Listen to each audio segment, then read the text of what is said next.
여러분 안녕하십니까? 경제 현장 오늘 고광철입니다. 오늘의 주요 뉴스 전해드리겠습니다. 현대차가 미국 GM과 픽업 트럭, 소형 세단, 소형 SUV 등 5종류의 차량을 공동 개발하기로 했습니다. 두 회사는 공동 개발 차량의 양산이 본격화하면 연간 80만 대 이상을 생산 판매할 것으로 기대하고 있습니다. 현대차는 이번 GM과의 동맹으로 트럼프 행정부의 관세 파고를 넘을 수 있는 돌파구를 마련했다는 평가입니다.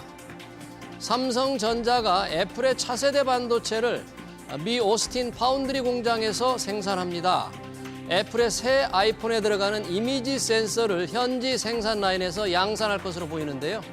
삼성전자는 테슬라에 이어 애플과의 협업까지 이뤄내 파운드리 사업 회복의 기대감이 높아지고 있습니다. 트럼프 미 대통령이 부과한 상호 관세가 오늘부터 발효됐습니다. 트럼프 대통령은 상호 관세와 별도로 반도체에 대한 관세를 100% 부과하겠다고 예고했습니다. 대통령실은 반도체 관세에서 우리는 최혜국 대우를 받을 것이라고 밝혔습니다. 미국 전기차 업체 테슬라가 업그레이드된 완전 자율주행 모델을 훈련 중이며 이르면 다음 달 출시할 것이라고 일론 머스크 CEO가 밝혔습니다. 전기차 판매 부진으로 고전하는 테슬라의 희망이 될지 주목되는데요. 국내 2차 전지 회사들도 최근 실적이 회복되는 분위기인데 전기차 판매 둔화를 극복할 수 있을지 이어지는 집중 진단에서 살펴보겠습니다. 경제 현장 오늘은 SBS BJ 앱과 유튜브에서도 실시간 시청 가능합니다. SBS BJ 앱을 다운받아 시청하면 더 많은 정보와 뉴스를 볼 수 있습니다.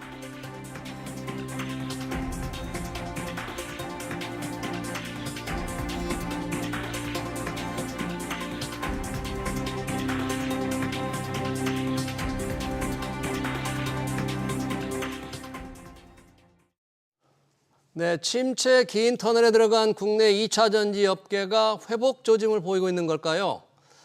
배터리 셀을 만드는 기업들과 셀 소재인 양극재를 생산하는 일부 기업의 실적이 호전되면서 주가도 꿈틀거리고 있죠. 2차 산업의 향방 깊이 있게 들여다보겠습니다. 김필수 대림대 미래자동차학부 교수 나오셨고요. 한병화 유진투자증권 함께합니다. 어서 오십시오, 교수님. 네, 안녕하세요. 반갑습니다. 네. 자, 이 테슬라 주가 서학개미들의 최애주였는데 올 들어 상당히 부진합니다. 여러 가지로. 네. 그래서 미국 빅테크 M7 중에서도 뭐 지진하다, 못난이다 이런 얘기까지 듣고 있는데 네. 테슬라가 왜 이렇게 좀 어려움을 겪고 있습니까? 사실 전기차 혁신의 아이콘이 바로 테슬라였거든요. 기대감이 상당히 컸습니다. 또 주도를 했었고요. 물론 이제 전기차 자체가 이 중국이 쫓아오는 속도가 많이 좋아졌기 때문에 기술이라든지 가격, 가성비가 워낙 좋은 모델이 많이 나오는 것도 이유라고 볼 수가 있어요. 가장 큰 이유는 테슬라의 미래 불확실성이 많이 커졌다는 겁니다. 왜냐하면 이 테슬라의 가장 큰 장점이 FSD, 풀 셀프 드라이빙이라고 해서 자율주행, 완전 자율주행 기술이었죠. 이 부분들이 세계적으로 가장 많이 알려졌었고 그걸로 인해서 판매율도 굉장히 높았었거든요. 그래서 일종의 로보택시죠. 그래서 얼마 전에도 이 텍사스 오스틴에서 한 10대에서 20대 정도 시작을 하면서 알렸지만은 사실 이 10대 20대 시작을 했는데 사고가 많이 생기기 시작을 한 거예요. 뭐냐면은 고도로 차가 오른다든지 자기 차로가 아닌데 막 올라왔는지 과속 또는 이 과하게 감속을 한다든지 이런 여러 가지 문제가 생기면서 부작용이 상당히 컸습니다. 이거 보급할 수 없다는 부정적인 시각이 상당히 커졌다는 게 가장 큰 이유라고 볼 수가 있고요. 그러다 보니까 실제로 미래의 불확실성에 대한 뭐 전기차도 가성비에 대한 변화도 좀 떨어지고 일단 전기차 판매도 유럽 이런 데서 굉장히 지금 부진한 거죠, 판매 있습니다. 자체가. 많이 떨어지고 있어요. 떨어지고 있는 왜냐하면 디자인의 변화가 그렇게 크지 않지 않습니까? 디자인의 변화가. 예, 자동차 제작사 하게 되면은 새로운 디자인 감각을 갖는 모델이 짧은 이 라이프 사이클을 가지면서 계속 투입되면서 신차 효과를 많이 누리는데 아시겠지만은 이 테슬라 자체는 기존의 어떤 디자인이 큰 변화가 없어요. 거기다가 이제 예를 들어서 뭐 이 풀 셀프 드라이빙, 오토 파일럿을 기반으로 해서 뭐 또 예를 들어서 OTA라고 실시간 무선 업데이트 이런 기능을 강조를 했었는데 이런 OTA 같은 거는 모든 차량이 다 지금 시작을 하고 있고요. 그러다 보니까 차별화에 대한 혁신을 끌고 가는 그런 부분에 대한 변화가 굉장히 떨어졌다는 게 가장 큰 이유고 역시 로보택시 쪽, 자율주행 기술 쪽도 좀 떨어지면서 그런 부분들도 좀 신뢰성을 떨어지고 또 한 가지는 이제 트럼프 이 당선될 때 지원을 많이 했잖아요. 그렇죠. 그래서 기업은이 정치에 개입하는 것은 들어가가지고 굉장히 위험성이 큽니다. 리스크가 컸던 거죠. 그렇죠. 그러면서 또 갈라지면서 그것에 대한 불확실성 또 CEO에 대한 불확실성도 있어서 이런 여러 가지가 가미되면서 결국 주가에도 반영이 돼서 떨어지고 판매율까지 떨어지고 있다고 보고 있습니다. 그러니까요. 주가가 올 들어서 뭐 30% 가까이 떨어져 있고 지금 네. 전고점에 비하면 뭐 거의 절반 수준으로 지금 낮아져 있는 것 같아요. 굉장히 많이 떨어져서 뭐 옛날 그 테슬라 하게 되면은 절대로 떨어지지 않는 이런 어떤 아성이 있었는데 그 부분들이 많이 무너진 게 아니고 그만큼 이제 경쟁이 심화됐다는 뜻도 많이 가지고 있습니다. 전기차 판매가 안 되도록 잠깐 언급하셨다시피 완전 자율주행 기술이라든지 로보트, 네. 로보트에서는 뭔가 이게 혁신을 보여줄 것이다. 그래서 제가 잠깐 언급을 했는데 테슬라가 빠르면 다음 달에 업그레이드된 완전 자율주행 모델을 지금 훈련 중인데 출시할 거다. 머스크는 여기 좀 기대를 걸고 있다 그러는데 그 부분의 어떤 혁신, 기술력 이런 게 뭐 압도하지 못합니까? 다른 아직까지는 휴머레이드 로봇이라고 해서 앞으로 이제 굉장히 크게 뜰 것이 이제 로보빌리티, 로봇과 모빌리티 합쳐서 로보빌리티라는 말도 쓰고 있어요. 로보빌리티? 예, 로보빌리티. 예. 그 중에서 이제 각종 산업 현장이나 아니면은 상용화 시켜서 나올 수 있는 게 사람같이 서서 움직이는 휴머레이드 로봇에 대한 기대감이 있습니다. 그 중에 하나가 이제 옵티머스라는 모델이거든요. 옵티머스로. 예, 이 네. 모델이 이제 아마 작업 현장에 올해 후반부터 본격적으로 투입하겠다고 앨런 머스크가 발표도 했어요. 문제는 후반부에. 또 앨런 머스크 본인이 엉뚱한 얘기도 많이 하지 않습니까? 예전에 또 뭐 도치코인 얘기하고 좀 맞습니다. 엉뚱한 부분이 많아요. 그래서 뭐 논란이 많이 되고 있고 또 한 가지는 발표를 하는데 예. 발표를 해서 그 신뢰성이 높아서 바로 그 부분이 입증이 되느냐 그게 아닙니다. 발표를 해놓고 이 부분이 1년, 2년, 3년 계속 늦어져요. 계속 느려지거나 미뤄지거나 옛날 모델 3도 그랬습니다. 한 4년, 5년 늦어졌어요. 예. 그래서 실제로 모델 3가 나오게 된 게 발표한 다음부터 한 3년인가 4년 후였습니다. 그래서 그래서 옵티머스도 그러면 현장에 상용화되는 건 또 시간이 많이 걸려요. 많이 걸리겠네요. 왜? 말하는 시장에 것도 훨씬 투입이 돼서 실험하는 거는 몇 대 집에 들어가서 현장은 보여줄 수 있겠죠. 모습은. 그러나 이게 실제로 상용화 모델이 돼서 판매할 때까지는 몇 년 시간이 걸리기 때문에 그런 측면에서 특히 옵티머스라는 휴머노이드 로봇 같은 것이 예. 이게 수십 가지 갖고 있는 것이 중국이에요. 중국이 엄청나거든요. 또 중국이군요. 예, 중국이 특히 네. 가성비, 가격 측면에서 우리가 현대차만 하더라도 현장에 투입하는 스팟이라는 로봇 개 있지 않습니까? 네네. 예, 그게 이제 보스턴 다이나믹스 인수해서 다이나믹스. 상용화 모델로 처음으로 나온 건데 이게 우리 돈 한 8천만 원이거든요.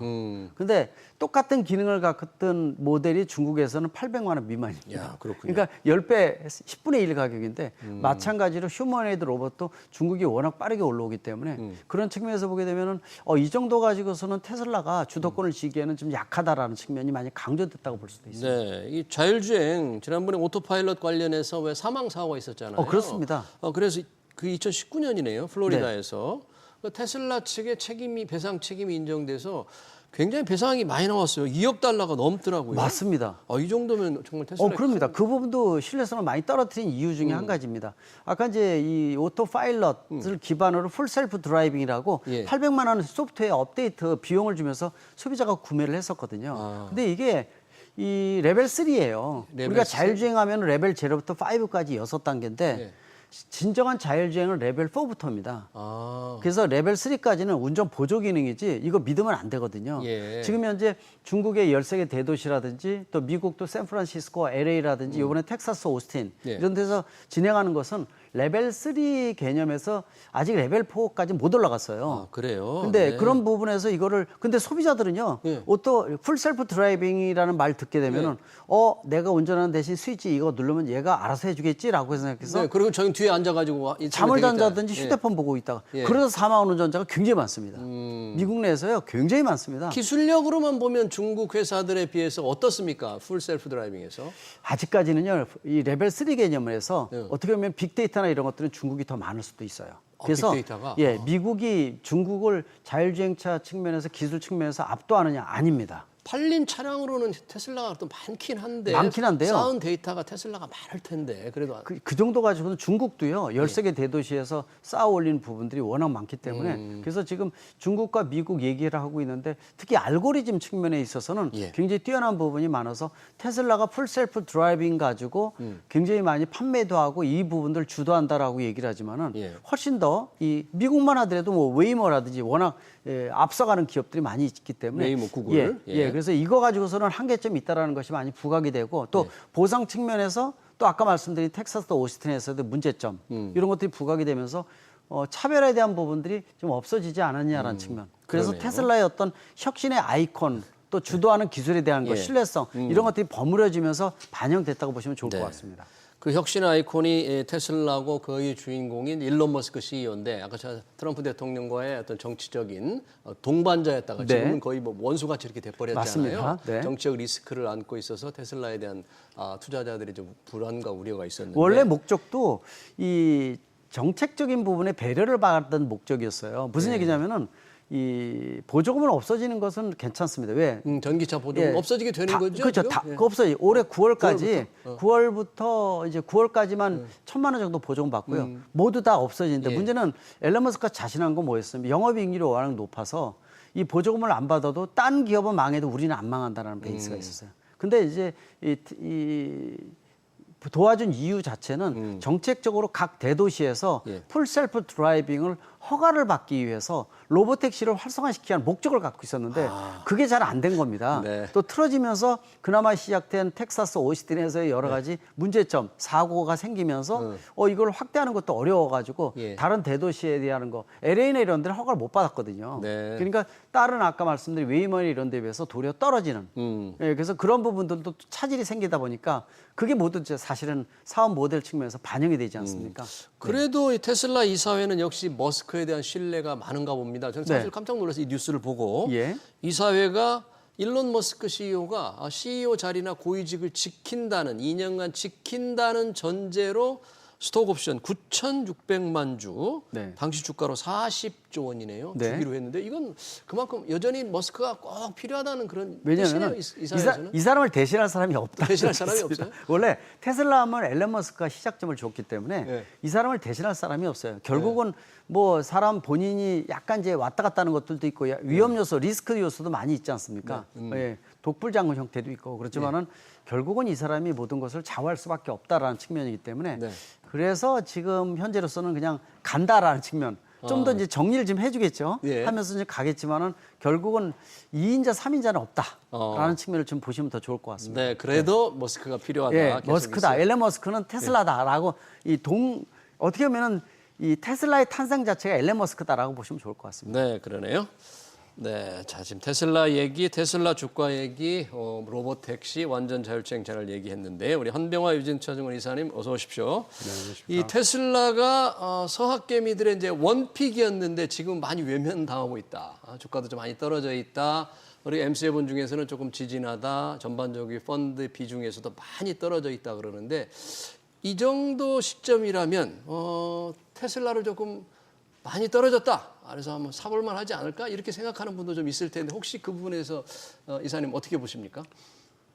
많이 떨어졌다고 생각하는 것은 이제 이게 절대치는 아니니까요. 예. 절대치는 아니고 일단 테슬라를 좀 안정적인 측면에서 매수를 할 수 있으려면 일단 전기차 판매가 다시 증가세로 전환을 해야 됩니다. 전기차 판매가. 네, 작년보다 올 상반기까지 보면 한 13% 정도 판매가 이제 감소를 했거든요. 그러니까요. 예, 그러다 보니까 이제 뭐 다른 부분이 아무리 늘어나봤자 테슬라는 전체 판매의 80%가 넘게가 전기차 판매입니다. 전기차 판매. 매출액에. 네. 그러다 보니까 이제 그 부분이 이제 다시 늘어나야 되는. 근데 그게 늘려면 일단 그동안 이제 평판 리스크가 너무 안 좋아져서 네. 기존에 팔리는 차만 가지고는 좀 불가능하거든요. 예. 네, 그래서 신규 모델이 어느 정도 이제 구상이 나와야 될 것 같고요. 예전에 얘기했던 중저가, 그러니까 3만 달러 이하의 중저가 차가 나와주는 것이 그 급선무지 계획이 않나. 지금 정해져 있는 건 아닌가요? 지금? 예전에 이제 한번 얘기를 했다가 슬그머니 이제 없어졌거든요. 그리고 이제 로봇 택시로 대체가 됐는데 로봇 택시는 머스크가 얘기한 것처럼 이렇게 뭐 단기간에 몇십만 대가 팔리고 뭐 이렇게 되기에는 사실은 아직은 그 비즈니스가 사업성이 명확하지 않거든요. 네. 그렇기 때문에 전기차 판매가 일단 증가세로 돌아서야 됩니다. 테슬라의 네. 전기차 판매가 그 부분을 좀 확인하시면 싸다고 할 수 있죠. 판매량을 확인을 좀 먼저 하는 게 좋겠다. 그렇습니다. 투자를 하고 네, 싶은 네. 분들. 그런데 중국의 이 바이두죠. 비아디. 네. 비아디. 네. 그건 유럽에서 굉장히 지금 약진을 하고 있는 겁니까? 그렇습니다. 이 너무 이제 확대가 많이 되다 보니까 유럽에서 공포감을 갖고 역시 관세를 부과를 해서 네. 들어오지 못하게 하고 있는데 그 부분도 요새는 이제 이 고민이 굉장히 많은 게 유럽과 중국인 것 같아요. 그래서 제3세계로 상당히 많이 뻗치고 우리나라도 올해 이제부터 BYD 아토스라는 모델 예. 뭐 초기에 인기를 상당히 많이 끌고 있고 이번에 이제 CD라는 모델까지 투입이 됐어요. 예. 보조금도 많이 이제 주고 특히 이제 우리나라가 다른 국가 대비해서 한 1,000만 원 정도 저렴하게 들어온 겁니다. 우리나라에? 예. 아토3 같은 거는 일본에 비해서 한 1,000만 원 이상 저렴하거든요. 아, 그래요? 예, 그러다 보니까 보조금 받고 2천만 원대예요. 오, 보조금을 받는 BYD가? 예, BYD 차종 중에서 가장 많이 판매된 게 아토3인데 아, 예. 뭐 품질에 대해서는 검증이 많이 돼 있거든요. 예. 예, 그러다 보니까 가격까지 싸다 보니까 소비자가 외면할 이유가 없습니다. 그래서 국내 제작사 현대기아도 굉장히 긴장을 많이 하고 있고 예. 그래서 아까 이제 한 이사님 말씀하신 대로 테슬라 같은 경우는 예전에 이제 모델 2에 대한 거를 얘기가 나왔었거든요. 모델 3 이하 밑에. 예. 근데 그게 이제 구체화되지 않아서 가성비 좋은 중국의 가성비 높은 차와 싸울 수 있는 모델이 필요한데 그 모델이 실체가 안 보이다 보니까 네. 예, 지금 있는 기존의 모델 가지고 계속 버티고 있거든요. 네. 그래서 좀 이런 왜 그러냐면은 옛날의 기술에 비해서 신차 디자인도 바꾸고 다양한 모델이 나올 수 있는 기술이 굉장히 많아요. 근데 제가 보기에는 자동차 분야에서 일반 기존의 자동차 제작사는 디자인도 틀리고 옵션도 틀리게 하면서 좀 더 신차 효과를 통해서 다양성 있게 이 판매율을 늘리는데 네. 테슬라는 지금 나오는 모델 자체가 4가지 모델을 기반으로 변화가 없습니다. 예, 디자인도 변화가 없고 OTA라는 실시간 무선 업데이트라든지 풀셀프 드라이빙 뭐 이런 거 가지고 좀 더 이 움직이는 가전제품의 이미지를 가지만은 예. 좀 더 디자인에 대한 변화 또 모델 2 같은 가성비 좋은 모델 이런 걸 통해서 전기차 판매 대수를 중국 기반 대비해서 좀 올릴 수 있는 이런 역할이 지금 필요한 시점이 아닌가 보고 있습니다. 네, 이게 전기차 판매 우리가 이제 주목을 하는 이유는 전기차 판매가 좀 잘 돼야 전기차에 들어가는 배터리와 배터리 소재 회사들 우리 지금 상당히 그 주목을 받고 있는데 그런 회사들도 좋아지려면 판매가 늘어야 됩니다. 근데 전기차 판매가 전 세계적으로는 조금 증가를 하고 있습니다만 여전히 우리의 인식이나 시청자들의 눈에는 그래도 이게 일시적으로 정체 아닌가, 전기차 캐즘 아닌가 이런 좀 인식으로 다가오고 있는데요. 그런 상황에서 배터리 셀의 소재, 양극재를 만드는 에코프로비엠이 지난 2분기 깜짝 실적을 발표했습니다. 이러다 보니까 2차 전지 업종 전체가 많이 좋아지느냐 하는 기대감인데 어떻게 보십니까? 이 셀 회사 양극재 만드는 에코프로비엠 실적 좋아진 이유. 깜짝 실적은 아니었고요. 그래요? 네, 그 실적이 예상치를 많이 상회를 하긴 했는데 네. 그 상회한 이유가 에코프로비엠이 투자한 회사, 그러니까 인도네시아의 니켈 관련 재련 회사에서 나오는 투자 이익이 400억이 매출액으로 계상이 되면서 예. 그 부분은 이제 원가가 없기 때문에요. 이익이 굉장히 많이 증가한 것처럼 보였습니다. 네. 이 투자 이익은 3분기에도 한 번 더 계상될 예정이라서 인도네시아 그 투자 이익이. 3분기에도 에코프로비엠의 실적은 좋을 것 같고요. 네, 근데 이제 수량으로 보면 1분기보다는 굉장히 많이 증가를 했습니다.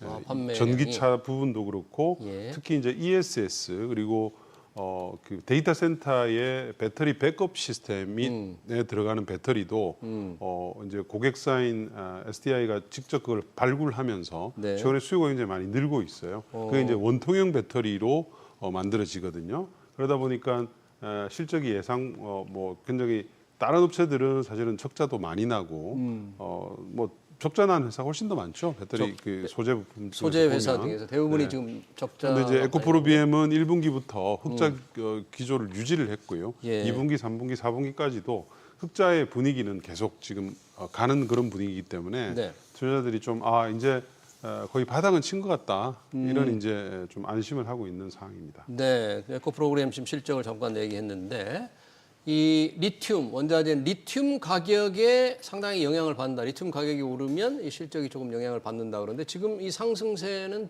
계속 어느 정도 수준입니까? 이어지고 있습니까? 이어지고 있다고 볼 수가 있습니다. 예전에 이 리튬이나 이런 가격이 워낙 낮았었거든요. 그러다 예. 보니까 여러 가지 충격을 많이 줬었는데 요새는 이제 많이 올라가면서 그런 부분들이 이제 희석이 되지 않을까 이렇게 보고 있는데 뭐 아시겠지만은 전기차 전체 가격의 약 40%가 배터리 배터리니까. 가격입니다. 근데 이제 네. 배터리의 약 40%가 바로 양극재예요. 양극재고요. 그 양극재 에코프로엠이 차지하는 글로벌 시장의 위치는 굉장히 높다고 보고 있거든요. 결국은 주가 뭐 이런 거 반영하는 것은 한 3가지가 가지가 결론을 줘요. 예. 판매가 많이 되는 거.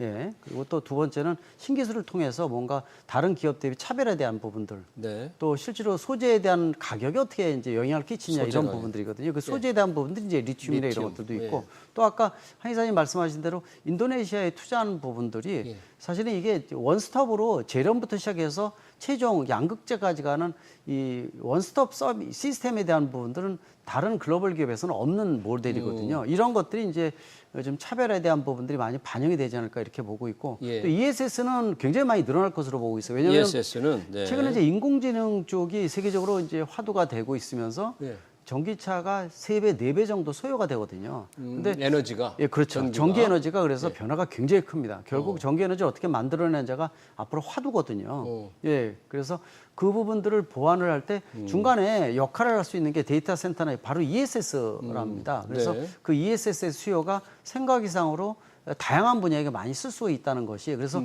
전기차를 대체할 수 있는 지금 전기차가 오. 주춤하는 전기차 캐즘에 대한 여러 가지 문제가 있는데 ESS 쪽을 개발을 하면서 이 부분에 대한 이 활성화도 상당히 좀 역할을 하기 때문에 그 네. 부분들이 에코 프로그램에 영향을 주는 요소라고 분명히 보고 있습니다. 네, 이 전기차에 대체할 수 있는 정도의 수요가 과연 ESS에서 어느 정도 나올지. 지금 이 양극재 회사, 소재 회사를 얘기했습니다만 배터리 셀을 만드는 2차 전지 회사들의 실적도 조금 2분기에 조금 나아졌죠, 전반적으로. 다 네. 그런 건 아닙니다. 어떻게 SDI만 삼성 안 SDI. 좋아졌고요. 예.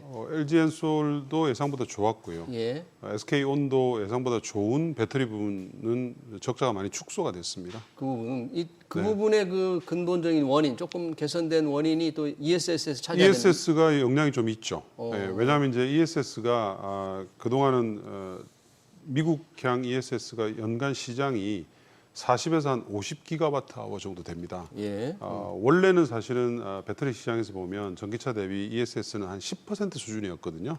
근데 이제 굉장히 많이 증가를 했고요. 예. 지금은 미국으로 보면 미국은 전기차 판매는 정체되고 있기 때문에 예. 사실은 배터리 규모로 보면 한 60% 근처로 전기차 대비해서 ESS 많이 올라오네요. 배터리 규모가 많이 따라왔습니다. 예. 그리고 우리 셀 업체들 입장에서 보면 ESS 판매가 확대가 되면 예.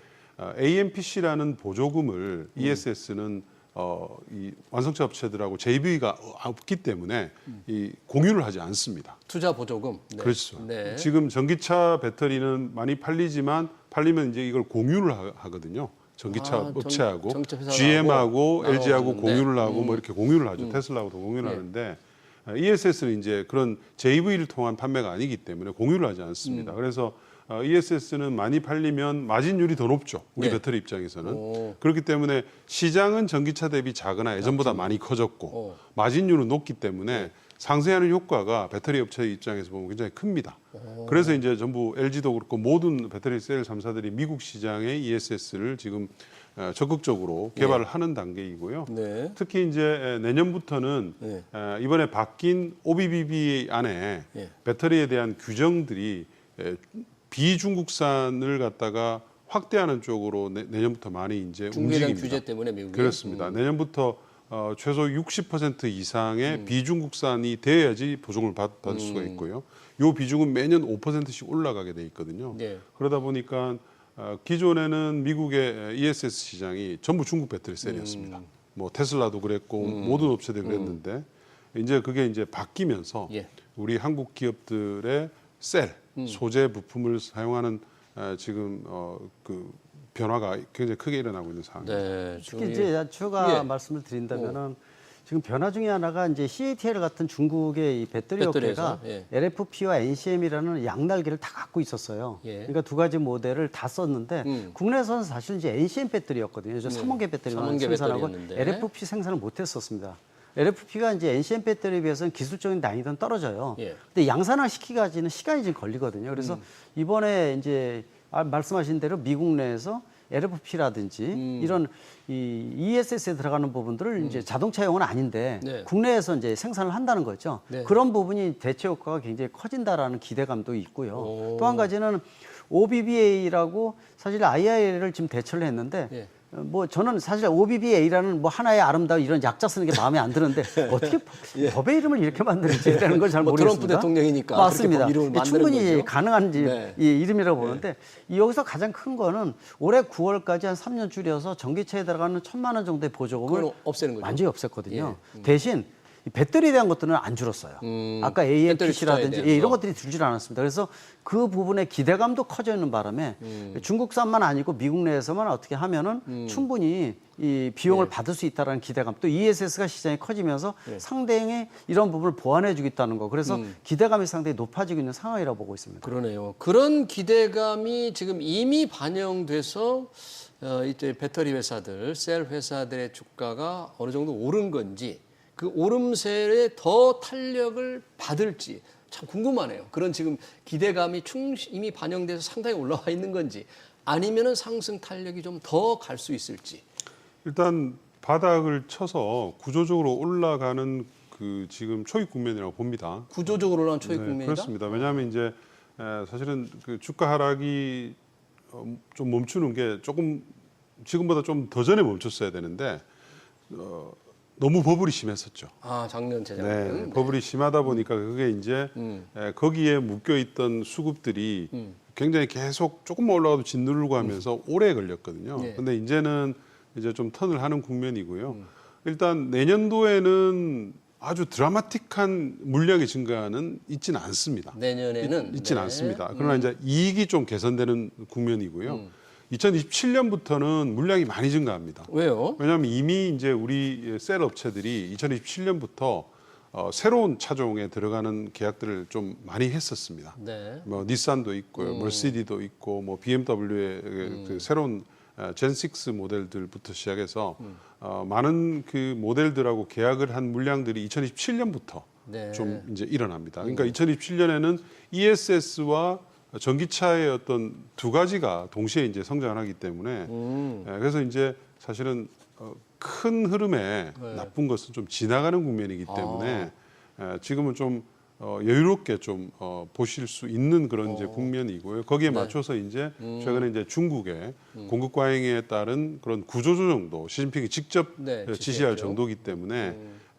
거기에 따라서 이제 말씀하신 아까 리튬 가격의 반등 뭐 이런 것들도 좀 나오고 있기 때문에 네. 그런 것들이 이제 움직이게 되면 배터리를 만드는 입장에서는 좀 소재 좀 빨리 사야 되는 거 아니야? 네. 배터리도 좀 빨리 주문해야 되는 거 아니야? 이런 이제 움직임이 나올 수가 있거든요. 네, 산업의 큰 흐름으로 보면 조금 여유를 가질 수 있는, 좀 희망을 가질 수 있다. 전반적으로 이제 올라가는 큰 구조적인 국면의 초입 아닌가 이렇게 이제 분석을 해주셨는데 우리 정부도 지금 뭐 데이터 센터를 대규모로 짓겠다. 이재명 정부에서도 앞으로 이 수요가 좀 확 늘어날 가능성이 좀 있는 거죠. 지금 이 정책만 본다. 그렇습니다. 이 정책에 대해 물론 이제 친기업적인 정책을 얼마큼 펴주느냐가 굉장히 중요해요. 요새 이제 현안 자체가 워낙 트럼프 관세 문제라든지 국내적으로 문제가 굉장히 혼란스럽지 않습니까?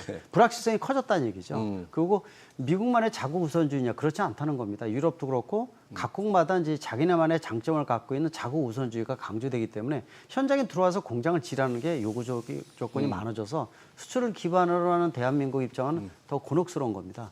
FTA가 무너지고 WTO가 무너지고 있거든요. 그렇죠. 그런 측면에서 기업하기 좋은 환경 구조를 만드는 부분들이 굉장히 중요한데 이재명 정부가 그런 부분을 어떻게 해서 과연 국내에서 산업 공동화가 생기지 않게끔 잘 만들어주느냐도 굉장히 중요해서 차 같은 경우에도 국내에서는 연봉이 워낙 높다 보니까 또 노사 문제도 있지 않습니까? 그래서 고부가 가치로 만들 수밖에 없어요. 예. 도요타 같은 경우에도 일본 내에서 렉서스 같은 고급 모델만 만들고 일반 대중 모델은 해외 현장 공장으로 많이 나갔는데 국내에서도 아마 제네시스 같은 모델이라든지 고부가 가치 쪽으로 많이 하면서 이런 충격에 대해서 좀 완화시키고 역시 전기차나 이런 보조금 정책은 아마 저희가 이제 전기차 협회장이니까 뭐 환경 보조금 문제 관련하지만은 아마 늦게까지 가기로 했거든요. 그러니까 대한민국은 다른 선진국들에 비해서 금액은 줄더라도 끝까지 간다. 그래요? 라는 부분들은 네. 좀 더 이 전기차의 활성화 또 이 충전 인프라에 대한 활성화라는 기대감을 좀 줄 수가 있다고 보고 있습니다. 알겠습니다. 한병관 선생님 짧게 배터리라든지 이런 ESS 이런 산업의 확대 측면과 이재명 정부의 정책을 연결해서 좀 코멘트 좀 할 수 있습니다. 굉장히 적극적입니다. 적극적이죠. 이재명 정부 들어와서 왜냐하면 최근에 이제 그동안 몇 년 동안 안 했던 ESS의 중간 공급 계약을 산업부가 주도가 돼서 체결을 했습니다. 3.2기가와트 되니까 1조 한 3, 4천억 정도 되거든요. 작은 규모가 아니고요. 근데 이게 이제 시작에 불과합니다. 10월에도 한 번 더 있고요. 예. 내년 초에도 있을 예정이고 아마 이제 기획 지금 이제 산업부에서 에너지 전체 부분이 이제 기후에너지부라는 것이 신설이 되거든요. 네. 그 기후에너지부 신설이 되면서 전기차와 또는 배터리 ESS 쪽 산업의 활성화를 굉장히 많이 유도를 할 것 같고요. 네. 교수님 말씀하신 대로 전기차 부분의 판매는 원래 기재부는 보조금을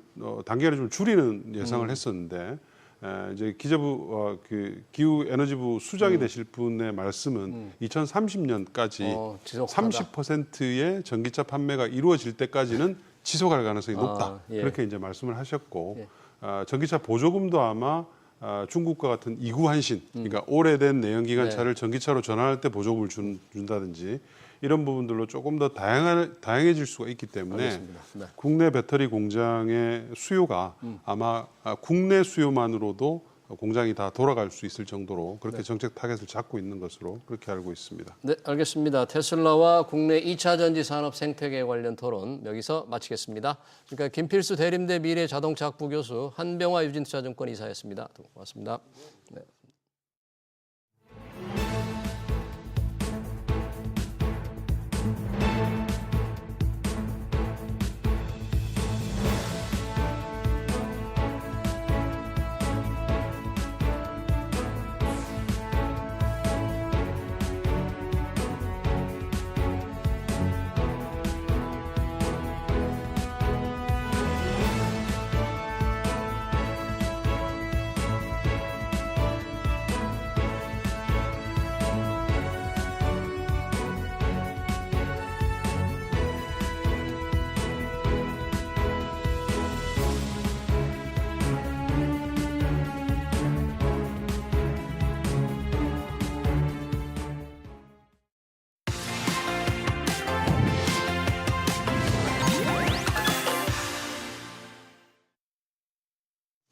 네, 민주당의 실세로 국회 법사위원장을 지낸 이춘석 의원의 주식 차명거래 의혹이 충격을 주고 있습니다. 혐의가 사실로 드러날 경우 처벌 수위가 높을 거란 말들이 나오는데요. 좀 더 자세한 얘기 짚어보겠습니다. 법무부인 소울 서정빈 변호사 오셨습니다. 변호사님 어서 오십시오. 네, 안녕하십니까. 그러니까 이춘석 의원 주식 차명거래 의혹입니다. 아직 수사가 지금 시작이 됐기 때문에 아직은 정확한 건 알 수 없습니다만 드러난 사진으로만 드러난 거 보면 충격적입니다. 우선 사건이 어떻게 되는 겁니까? 네, 일단 간략하게 설명을 드리자면 지난 8월 4일에 있었던 일입니다. 당시에는 이제 더불어민주당 소속이자 법사위원장이었던 이춘석 의원이 국회 본회의 도중에 스마트폰으로 주식 계좌 거래를 하는 장면이 포착이 됐습니다. 당시에 이제 네이버라든가 혹은 LG CNS, 카카오페이 등 시가 약 1억 원 상당의 주식을 거래하는 장면이 그대로 공개가 됐었는데 문제는 해당 계좌의 그 명의자가 본인이 아니라 보좌관 차모 씨였다라는 겁니다. 결국 계좌 명의자 그리고 실사용자가 다른 것으로 보였기 때문에 일단 금융실명법 위반 의혹이 곧바로 제기가 됐었습니다. 또 한편으로는 이제 2025년 그러니까 올해 3월에 재산 공개가 있었는데 사실 여기에 따르면 적어도 작년 말까지 이춘석 의원 본인이라든가 혹은 배우자가 보유 중이었던 주식이 전혀 없다라고 신고가 된 상태였기 신고 때문에 안 된 주식이 되는 네, 그렇습니다. 거죠? 그래서 만약 이 주식이 결국 이후에 이 의원의 것이었다라고 한다면 이 신고 누락으로 인해서 공직자윤리법 위반 혐의까지도 제기가 됐었습니다. 네. 이와 관련해서 이 의원 측에서는 당시에 이제 보좌관 휴대폰을 잘못 들고 들어갔고 거기서 주식 앱을 열어본 것이다라고 해명을 했지만 그 이후에 또 작년 국정감사 때도 같은 보좌관 명의의 그 계좌 화면을 보는 모습이 또 포착되었다라는 사실이 추가로 밝혀지면서 이 해명에 대한 신빙성은 상당히 떨어졌다라고 평가를 하고 있고 이제 논란이 확산되자 이춘석 의원은 우선 먼저 민주당에서 자진 탈당을 했습니다. 또 한편으로는 법사위원장직도 사퇴를 했고요. 그런데 이제 민주당 측에서는 이에 머무르지 않고 곧바로 이 제명 의결까지 처리를 했었고 당원 자격을 박탈한 거죠. 네, 그렇습니다. 그리고 이제 국민의힘 측에서는 윤리위 징계안을 제출하고 나아가서는 형사 고발까지도 진행을 했습니다. 일단 고발장이 접수되고 곧바로 8월 6일에 서울경찰청 광역수사단 금융범죄수사대가 직접 수사에 착수를 한다라고 알려졌고 현재는 이제 경찰이 입장에서 이춘석 의원 본인을 금융실명법 위반 피의자로 그리고 이제 이 계좌의 명의자였던 보좌관 차모 씨에 대해서는 명의 대여를 방조한 그런 혐의로 입건이 된 상황입니다. 네, 이 사건이 이제 언론에 보도되자마자 휴가 중인 이재명 대통령 엄정한 수사를 지시했죠. 그리고 방금 말씀하신 대로 당원 자격 박탈, 이춘석 의원은 이제 정청래 대표가 바로 제명 조치했는데 이 정도로 지금 이게 민감한 겁니까? 왜 이렇게 정말 사실 주식 투자자들의 불만이 높은데 특별히 민감성이 높은 이유는 뭡니까? 일단 뭐 법적으로 먼저 좀 평가를 해보자면 우선 현직 국회의원이 차명 계좌로 주식 투자를 했다라는 그 사실 자체도 이제 금융실명법 위반에 해당을 하는 건데 입법부 구성원이 이런 범죄에 해당하는 그런 거래를 했다는 것 자체도 상당히 좀 중대성이 있는 그런 사안이라고 보여지긴 합니다. 신용제가 시작된 게 30년이 거의 더 됐죠. 그렇죠. 지금. 네. 그러니까 당연히 이런 금융 거래를 함에 있어서 본인 실명이 아니라 타인 명의로 거래를 한다라는 것이 불법이라는 것은 네. 누구보다도 잘 알고 있을 텐데도 이런 것을 실행했다라는 점 자체가 뭐 일반인과 비교를 했을 때 비교적 더 중대성이 있는 사건이다라고 일단 평가를 할 수가 있을 것 같고 예. 근데 이제 무엇보다도 이런 차명 거래를 한 이유가 무엇인지 이게 어떻게 밝혀지느냐에 따라서 이제 민감도는 훨씬 더 높아질 수밖에 없는 사항이 아닐까 이렇게 생각이 됩니다. 예. 일단 결국 문제가 되는 것은 자본시장법에서 이 공직자 등 권한이 있는 사람이 예. 업무와 관련해서 알게 된 미공개 중요 정보를 이용해서 주식 거래를 할 경우에는 강하게 또 처벌을 하고 있습니다. 미공개 정보라는 것은 이춘석 의원이 뭐 국정기획위원 2분과 AI를 다루는데 그 AI 관련 지금 사건이 있었잖아요. 그렇죠. 정확하게 좀 부탁합니다. 네, 그래서 이제 당시에 뭐 분과장을 하면서 이 정부의 AI 정책과 관련된 사안들을 미리 접할 수밖에 없는 그런 위치에 있었고 예. 사실 이 중요한 정보 그리고 공개되지 않은 정보를 선제적으로 이용을 해서 주식 거래를 할 경우 이 다른 주식 시장에 있는 다른 뭐 투자자들과 비교했을 때 상당히 유리하게 이득을 취할 수 있는 구조이기 때문에 결국에는 문제가 되는 것이 이 자본시장법 위반 문제도 있는 것 아니냐라는 네. 이야기가 나오고 있는데 예. 사실 이렇게 뭐 중요 정보의 접근성이 매우 높은 고위 공직자가 미공개 정보를 이용한다라고 한다면 일단 일반 투자자들에 대해서는 불공정한 경쟁이 되는 거고 나아가서는 이제 시장 질서를 또 훼손하는 또 중대한 문제가 되기 때문에 사실 이 부분까지도 확인이 된다라고 한다면 더욱더 민감한 사안이다 이렇게 볼 수밖에 없습니다. 네. 이제 여기까지는 뭐 법적인 평가라고 할 수 있는 부분이고 근데 방금 그 자본시장법에서 이렇게 굉장히 민감한 정보를 고위공직자가 민감한 정보를 이용해서 주식을 거래했는데 화면에 나타난 걸로 보면 네이버 주식을 분할해서 파는 것으로 화면에 나왔잖아요.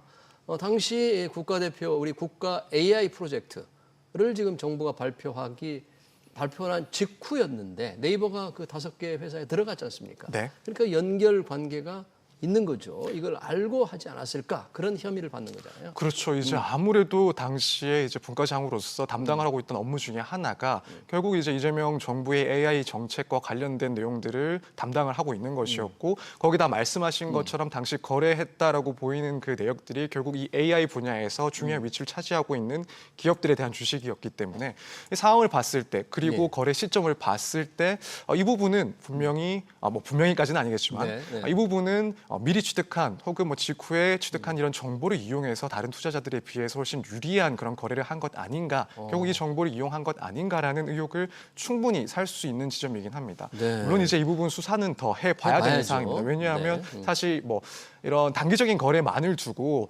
이것을 뭐 중요한 정보를 이용했다라고 평가하기엔 조금 이른 감이 있고 실제 이제 거래 기간이 얼마나 긴지 또 그 기간 중에 얼마나 많은 관련 주식들의 그런 거래가 있었는지 네. 또 이 각 거래 시점마다 정책적으로 중요한 그런 분기점이 됐는지 이런 부분들이 비교해 가면서 결국에는 자본시장법 위반 혐의가 있는지를 좀 판단해 봐야 되는 문제이긴 합니다. 네, 실명법 위반 문제, 또 자본시장법 위반 문제, 또 관련된 법이 공직자윤리법입니까? 네, 그렇습니다. 일단 공직자윤리법 역시도 이제 혹시라도 이 주식의 소유자가 실제 소유자가 이준석 의원이라고 보여진다면 그리고 그 보유한 시점이 뭐 작년까지도 보유를 하고 있었다라고 한다면 해당 주식에 대해서 이제 재산 신고를 하지 않았기 때문에 네. 그 신고를 누락해서 결국에는 공직자윤리법 위반 문제도 발생할 수가 있습니다. 이게 차명거래 의혹이라는 걸 차명거래라는 걸 확실히 밝혀내는 건데 그게 어렵진 않겠네요. 핵심적인 수사 포인트. 뭐 두 사람 불러다가 수사를 하면 될 것 같은데. 네, 일단 말씀하신 것처럼 뭐 각자 조사를 할 수도 있고 또 필요한 경우에는 대질 조사를 통해서 뭐 실제 거래 뭐 실제 주인은 누구인지는 확인해 볼 수 있을 것 같습니다. 사실 뭐 일단 지금 휴대전화가 누구 것인지부터 조사를 해보긴 할 건데 이 부분은 사실 쉽게 판명이 날 것 같습니다. 휴대전화. 네, 그래서 뭐 개통 기록, 사용 내역을 확인하면은 이 당시에 사용했던 휴대전화가 누구 것인지는 금방 판명이 날 거고 결국에는 이 거래가 차명 거래인지 여부를 판단하는 데 있어서는 당시의 로그 기록이라든가 혹은 거래 시각 같은 것들을 확인해 볼 수가 있고 혹은 뭐 필요하면은 휴대전화의 위치 정보 데이터들도 확보를 해서 실제 이 거래 시점에 누가 소지를 하고 있었는지 이 부분을 확인할 수는 있을 것 같습니다. 뭐 이것뿐만 아니라 조사를 더 해봐야 되는 내용은 한편으로는 이 주식 매매 대금이 있는데 그 대금의 출처가 어디서부터인지 대금의 출처가. 그렇죠. 네. 그래서 이 이익이 또 났을 때 그 귀속은 누구에게 갔는지 이 부분 역시도 결국 이 거래의 실제 주체가 누구인지를 밝혀내는데 뭐 상당히 중요한 포인트가 될 것 같습니다. 그래서 예컨대 이 의원으로부터 이 주식 대금이 나왔다, 혹은 이 의원의 가족으로부터 나왔다, 아니면은 뭐 보좌관이 주장을 하는 것과는 다르게 이 매매 대금의 출처가 너무 불분명하다. 그리고 귀속 주체는 또 이 의원 측이다라고 한다면 그렇다면 이제 이런 부분들은 결국 차명 거래가 밝혀지는데 가장 뭐 핵심적인 중요한 증거로 사용이 될 것이다 이렇게 볼 수가 있습니다. 지금 실제 계좌 명의주로 보이는 보좌관도 입건이 됐는데 명의를 이제 드러나면 명의를 빌려준 것으로 밝혀진다면 보좌관은 어떤 법률적 책임을 지게 되나요? 일단 보좌관 역시도 사실 이런 탈법적인 목적으로 타인의 명의로 금융 거래를 한다라는 것을 알면서 대여를 해줬다라고 한다면 최소한 방조범이나 혹은 나아가서는 공범으로 동일하게 처벌될 수가 있습니다. 그렇기 때문에 이 경우까지도 사실이 확인된다라고 하면 보좌관 역시 금융실명법 위반으로 처벌이 될 수가 있습니다. 네, 아까 좀 잠깐 언급을 해주셨는데 가지고 있는 거래한 주식 LG CNS, 카카오페이, 네이버 우리 국가대표 AI 프로젝트에 1차로 당선된 1차로 걸러진 5개 회사 중에 몇 곳입니다. 서른이다 보니까 참 이 정보를 알고 팔았을까? 이 부분이 금융실명제보다 훨씬 더 좀 문제가 더 되지 않을까 이렇게 싶기도 한데 법적으로도 그렇습니까? 네, 그렇습니다. 일단 처벌 수위 자체가 상당히 차이가 있습니다. 네. 일단 만약에 뭐 차명 거래까지만 밝혀진다라고 한다면 금융실명법상 5년 이하의 징역 또는 5천만 원 이하의 벌금에 해당을 하게 됩니다. 차명 거래만으로는. 네, 그렇습니다. 그런데 나아가서 미공개 중요 정보를 이용한 거래다. 그래서 자본시장법을 위반했다라고 한다면 이제 징역 1년 이상의 유기징역. 그러니까 일단 유기징역에 처할 경우는 상한이 없는 거죠. 그러네요. 그렇게 중하게 처벌받을 수 있고 벌금형을 선고받는다 하더라도 이 이익금의 3배 이상 5배 이하의 그 범위 내에서 벌금형을 처할 수가 있습니다. 그래서 결국에는 어느 정도까지 밝혀지느냐에 따라서 좀 차이가 있긴 할 텐데 만약 미공개 중요 정보를 이용한 것이다라고 한다면 상당한 중형에 처할 수가 있고 사실 이제 일반인과 비교를 했을 때 법원에서 이제 재판을 받게 된다라고 하면 양형과 관련해서 좀 기준이 조금 다르지 않을까. 고위공직자이기 때문에. 네, 그렇습니다. 일반인과 그래서 다르죠. 이제 아무래도 국회의원 같은 경우에는 국회법에 의했을 때 금고 이상의 형에 처하게 되면은 이제 당연 자격 상실 사유가 됩니다. 퇴직 사유가 됩니다. 네. 아, 그래요? 그렇다면은 이제 법원에서 판단하는 한 가지 기준이 될 수 있다라고 보여지는데 뭐 이 사안에 대해서 상당히 심각하게 본다. 그리고 국회의원으로서 뭐 상당히 그 신뢰를 잃어버리는 그 정도의 중대한 범죄다라고 한다면 뭐 판단하기에 따라 이 의원직을 상실할 수도 있는 그런 형을 선고할 가능성도 없지 않다. 그래서 일반인의 경우보다는 훨씬 더 중하게 처벌받을 가능성도 분명히 존재한다. 개인적으로는 이렇게 전망하고 있습니다. 네, 이제 수사가 시작됐기 때문에 사실 진실이 드러나는 것은 그렇게 오래 걸리지 않을 것 같긴 한데 야당에서는 국민의힘에서는 이제 그런 주장을 하는 거죠. 경찰의 수사가 시작됐다. 그리고 이춘석 의원은 이재명 대통령의 측근이다. 비서실장도 했다. 그리고 민주당, 여당의 실세였다. 과연 수사가 제대로 될 수 있겠느냐. 좀 더 뭐 특검 형태로 하자 이런 주장도 하고 있는데 그런 부분은 혹시 어떻게 보세요? 일단 지금 이 사안 자체는 무척이나 좀 중대한 사안이 될 수 있는 지점이기 때문에 특히나 이제 고위공직자의 뭐 투명성이라든가 신뢰의 근간까지도 흔들 수 있는 그런 사안이다 보니까 우선 이런 수사의 필요성 그리고 강한 처벌의 필요성에 대해서 나오는 이야기에 대해서는 어느 정도 동의를 할 수 있다라고 보여집니다. 특히 이제 국회의원이면서도 동시에 AI 정책 핵심 담당자가 뭐 차명 계좌를 이용해서 그것도 이해관계 개 종목을 거래하다가 적발된 사례이다 보니까 아무래도 뭐 이건 주식시장에 대한 신뢰뿐만 아니라 나아가서는 뭐 입법부 또 행정부에 대한 신뢰까지도 훼손될 수 있는 매우 이제 심각한 사안으로 번질 수 있다라는 점을 보면 일단 이러한 주장 자체는 어느 정도는 일리가 있다라고 생각이 되는데 다만 이제 특검 실시와 관련해서는 조금 지나친 시기상조가 아닌가. 사실 뭐 수사가 지금 막 개시가 되는 상황이고 또 지금 정부 그리고 여당 측에서도 본 사안에 대해서는 상당하게 엄중하게 이제 파악을 하고 있는 상황으로 보여집니다. 그렇다면은 일단 지금 시점에서는 뭐 특검을 실시하는 것보다는 수사기관의 중간 판단을 한번 기다려보는 게 시기적으로는 맞지 않나 이렇게 생각을 하고 있습니다. 그러네요. 또 하나 지금 시민단체도 그렇게 주장을 하고 야당도 주장을 하는데 이번 차명거래 이춘석 의원의 차명거래 의혹을 계기로 해서 이번에 국가대표 AI 프로젝트 선발 과정이 조금 의심스럽다면 국정기획위원회 소속 전원에 대해서 주식 차명거래를 한번 조사해보자. 그리고 차제에 아예 국회의원들 정말 차명거래 의혹 조사할 수는 있을지 모르겠습니다만 하자는 주장까지 나오는데 그 부분은 어떻게 생각하세요? 일단 사안의 중요도 민감성을 봤을 때 어느 정도 설득력이 있는 주장이라고 보여지긴 합니다. 사실 과거에도 이런 의혹들이 터져 나왔을 때 전수조사가 있었던 일이 있었고 대표적인 게 2021년에 이제 한국토지주택공사 사태 그러니까 당시에 이 LH 직원들 일부가 그렇죠 내부 정보를 이용해서 뭐 3기 신도시 개발 예정이었던 뭐 광명이라든가 시흥 이쪽 토지를 이 대규모로 미리 매입해서 투기했다는 의혹이 크게 이제 났던 상황이 있습니다. 그리고 뭐 실체도 어느 정도 확인이 됐었고요. 이때 이제 워낙 뭐 부동산 투기라든가 불평등에 대해서 국민적인 공분이 컸었고 또 공직자의 도덕성이라든가 혹은 여기에 대한 강한 불신이 있었기 때문에 상당히 파장이 컸었습니다. 이때 이제 실제로 국회의원 그리고 그 가족들에 대해서 부동산 보유 상황에 대해 전수조사를 실시를 했었습니다. 그런데 국민권익위원회에서 국회의원 본인뿐만 아니라 배우자라든가 직계 좀비속이 보유한 부동산에 대해서 실제로 이제 전수조사를 실시를 했고 또 파악을 해보니 일부 명의신탁 혹은 뭐 업무상 비밀 이용을 한 의심 사례들 이런 것들이 몇 건이 확인돼서 당시 이제 특수본에다가 송부를 했던 그런 전례가 있기 때문에 물론 앞으로 어떤 이야기들이 나오는지 지켜봐야 되긴 하겠지만 이런 전수조사와 같은 이야기는 국민들 입장에서 봤을 때는 어느 정도는 설득력이 있는 주장이 아닐까라고 개인적으로는 생각하고 있습니다. 네, 잘 들었습니다. 이춘석 의원의 차명 주식거래 의혹 관련 얘기 잘 들었습니다. 지금까지 서정빈 법무부인 소울 변호사였습니다. 변호사님 고맙습니다. 감사합니다. 네.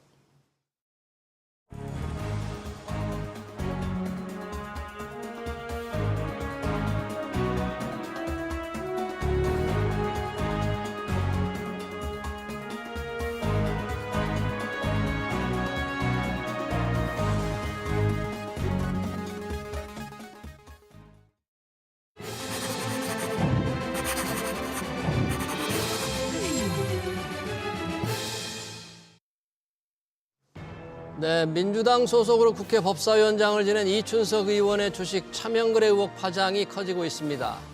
국정기획의원으로서 국가대표 AI 프로젝트 미공개 정보를 이용한 혐의도 겹쳐 있죠. 사실로 밝혀질 경우 최악의 스캔들이 될 텐데요. 대주주 양도세 강화로 화가 난 투자자들은 민주당원 자격 박탈이 아닌 의원직 박탈을 해야 할 중대 범죄라고 분노합니다.